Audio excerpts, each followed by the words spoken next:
नहीं रहा तो फर्क नहीं पड़ता, मेरा गया तो गया, पर चिंता नहीं।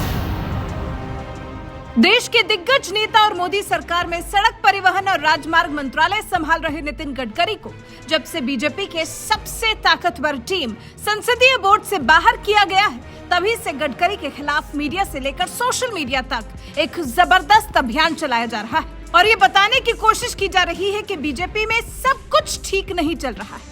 और इस काम में आम आदमी पार्टी के सांसद संजय सिंह भी लगे हुए, जो गडकरी के एक बयान की काट छाट वाली वीडियो पोस्ट कर रहे हैं कि बीजेपी में बहुत बड़ी गड़बड़ चल रही है। उनके इसी बयान के बाद से ही गडकरी भी इस कदर भड़क गए हैं कि सीधे कानूनी कार्रवाई की चेतावनी दे डाली।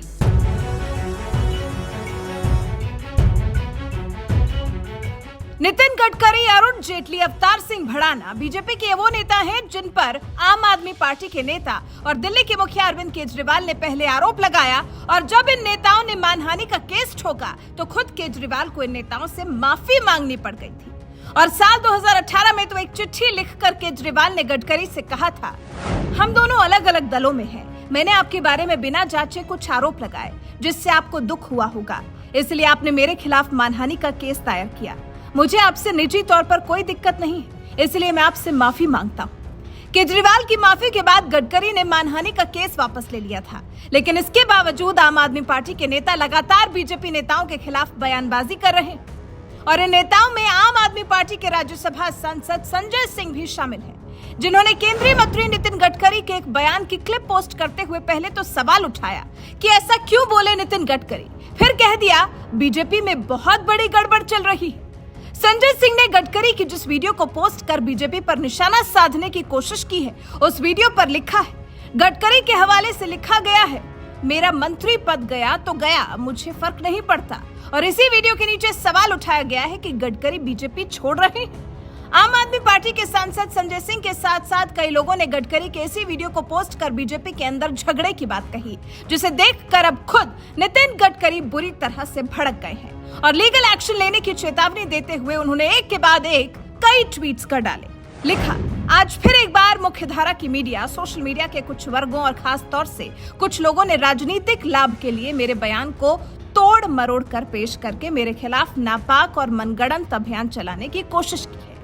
उन्होंने एक और ट्वीट में कहा, मैं कभी भी इस तरह के दुर्भावनापूर्ण एजेंडे से परेशान नहीं हुआ हूं, लेकिन फिर भी इससे जुड़े सभी लोगों को चेतावनी देता हूं कि मैं अपनी सरकार, पार्टी और मेहनती कार्यकर्ताओं के हित में उन्हें कानून के दायरे में ले जाने से नहीं हिचकिचाऊंगा।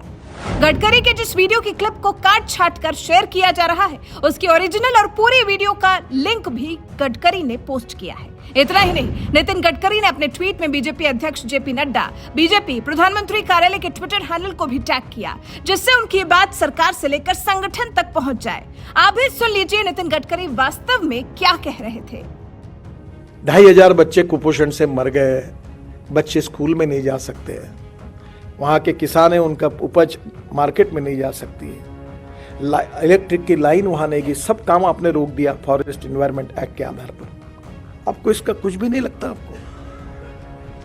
तो चीफ कंजर्वेटर ऑफ फॉरेस्ट ने कहा कि sir I am very sorry, पर मुझे आपको जवाब देना है तो यही है कि I am helpless, I can not do anything. तो मनोहर जोशी जी आगतिक हो गए।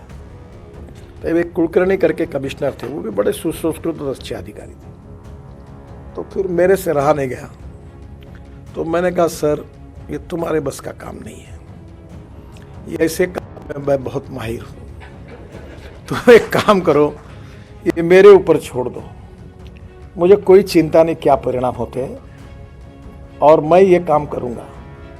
आपको संभव हुआ तो मेरे पीछे खड़े रहो, नहीं रहा तो फर्क नहीं पड़ता, मेरा गया तो गया, पर चिंता नहीं, मैं गया। नितिन गडकरी दरअसल महाराष्ट्र से जुड़ा कोई पुराना किस्सा सुना रहे थे, लेकिन कुछ ही दिनों पहले गडकरी को भाजपा संसदीय बोर्ड से हटाए जाने की वजह से लोग उनके इस बयान को लेकर तरह तरह की बातें करने लगे। यहाँ तक कि आम आदमी पार्टी के सांसद संजय सिंह भी इसे बीजेपी में झगड़े से जोड़कर देखने लगे, जिसके बाद खुद नितिन गडकरी को सामने आना पड़ा और उन्होंने चेतावनी भरे लहजे में साफ साफ कह दिया है कि मैं कभी भी इस तरह के दुर्भावनापूर्ण एजेंडे से परेशान नहीं हुआ हूं, लेकिन फिर भी इससे जुड़े सभी लोगों को चेतावनी देता हूं कि मैं अपनी सरकार, पार्टी और मेहनती कार्यकर्ताओं के हित में उन्हें कानून के दायरे में ले जाने से नहीं हिचकिचाऊंगा। नितिन गडकरी की इस चेतावनी पर आपका क्या कहना है? अपनी राय हमें कमेंट कर जरूर बताएं। साथ ही इसी कार्यक्रम में नितिन गडकरी ने और क्या कुछ कहा था, आइए आपको सुनाते हैं। मैं राजदूत पर, उस समय राजदूत थी, उसमें पूरे जगह पर घूम कर आया, कोई रोड नहीं। तो मैंने कहा तुम एक फाइल तैयार करो और फाइल तैयार करने के बाद मंत्रालय में भेजो।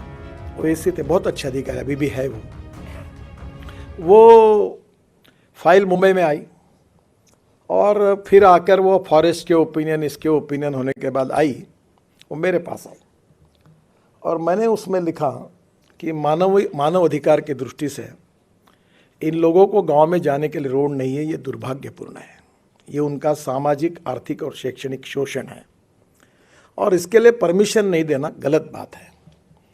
और इसलिए मैं मंत्री होने के नाते ये निर्णय देता हूँ कि एक्ट कुछ भी कहे, मैं ऐसे आदेश देता हूँ कि यह 450 गांव में रोड बनने चाहिए और इसके बाद एक्ट के आधार पर कोई अगर इसकी रिस्पॉन्सिबिलिटी फिक्सअप होगी तो मैं जब तक मंत्री हूँ तब तक और उसके बाद में भी ये व्यक्तिगत मेरी जिम्मेदारी होगी और उसके लिए मैं जिम्मेदार रहूँगा।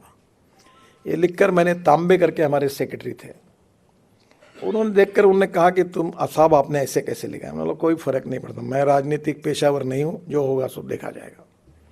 और मैं गया, क्या कहा वो मैं अब नहीं बताऊंगा फॉरेस्ट वालों के लिए, क्योंकि वो ठीक नहीं होगा। पर मैंने 450 गांव में रोड बना दिया और डॉक्टर अलेक्जेंडर हमारे गवर्नर थे, बहुत अच्छे संवेदनशील व्यक्ति थे, मैं उनको हेलीकॉप्टर से लेके गया उद्घाटन के लिए और वो पहले 5 गांव में जाने वाले थे, फिर वो 20 गांव में गए। 2 दिन वो चिखलदरा रुके थे और वो इतने खुश हुए। और फिर हाईकोर्ट में एक PIL भी हुई, तो कोर्ट ने कहा ये वायलेशन है। तो फिर डिपार्टमेंट आपको, सरकारी अधिकारी बोल रहे थे एफिडेविट करना है, मेरा नाम लिखो, जो सज़ा करनी है कोर्ट को मुझे करने दो, क्योंकि इट्स माई डिसीजन। गई तो वो डर गए, बोले ऐसा कैसे लिखना चाहिए? मतलब कोई फर्क नहीं पड़ता, politics is the instrument of socio economic reform.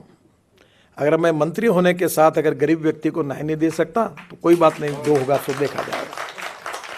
वो आज रास्ते पूरे हुए, वहाँ स्वाधीनता मिली, वहाँ बिजली, ऐसी तो हालत थी कि एक केवल बिजली का आंकड़ा ऊपर करना था, वही इन्वायरमेंट एक्ट ने उसको स्टॉप किया था। मैंने बोला कहा बताओ मेरे हाथ से कार्यक्रम करो, मैं कहा लगाना है मैं करा देता हूँ।